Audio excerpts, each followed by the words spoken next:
गिरीश महाजन आणि एकनाथ खडसेंमध्ये चांगलीच जुंपली आहे। विकास कामांच्या मुद्द्यावरून गिरीश महाजन यांनी एकनाथ खडसेंवर जोरदार निशाणा साधला। तुमच्या मतदारसंघात तुमची डाळ शिजत नाही, तुम्ही आतापर्यंत तुमच्या मतदारसंघात काय काम केले हे सांगा, असं खुलं आव्हान महाजनांनी दिलंय। त्यावर आता एकनाथ खडसेंनीही प्रत्युत्तर दिलंय। माझ्यापेक्षा तुम्ही किती प्रकल्प आणले ते सांगा, असं प्रति आव्हानच खडसेंनी दिलंय। तुम्ही मला कधी माझ्या आयुष्यामध्ये दारू पिताना पाहिलं? पण आता विश्वास तरी बसेल पण गिरीश दारू पितो म्हणून मला कळत नाही। मग त्यांनाही माहित आहे, त्याच्याबरोबर मी 25 वर्ष राहिलेलो आहे। 100दा म्हटलं अशी चाटून तर पाय म्हणलं चाटा,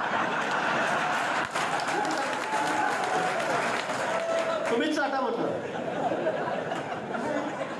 कोणाला पटेल काही गोष्ट, खोटं का बोलता? मी मान्य करतो की गिरीश भाऊ दारू पित नाही, तंबाखू खात नाही, गुटखा खात नाही, त्यांना कुठलीही सवय नाही, हे मी मान्य करतो। त्यांना एकच सवय आहे, ते तुम्हाला माहिती आहे, त्यामुळे त्याच्यावर मी फार न बोललेलं बरं आहे।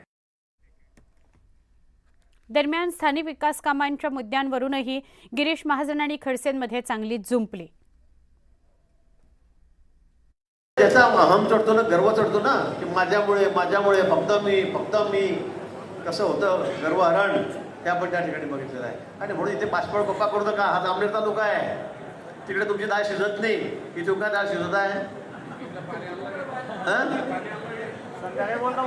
इकडचं पाणीच वेगळं आहे। आणि तुम्ही स्पर्धा करा ना माझ्याशी, तुम्ही काय कामं केले, मी काय कामं केले, माझ्या मतदारसंघात काय, तुझ्या मतदारसंघात काय, राज्यात तू काय केलं मंत्री असताना, मी काय केलं, तुमचे कारनामे सगळ्या महाराष्ट्राला माहिती आहे। जेलमध्ये जावं लागलं, बिचारा विनाकारण त्यांचा जावई 2 वर्ष 3 वर्ष जेलमध्ये जाऊन बसला, काय काय केलं आपण?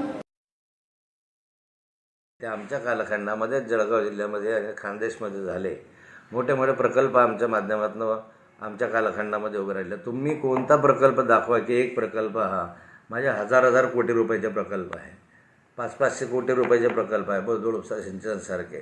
तुमचा एखादा प्रकल्प दाखवा की 2000 कोटीचा आहे, 5000 कोटीचा आहे,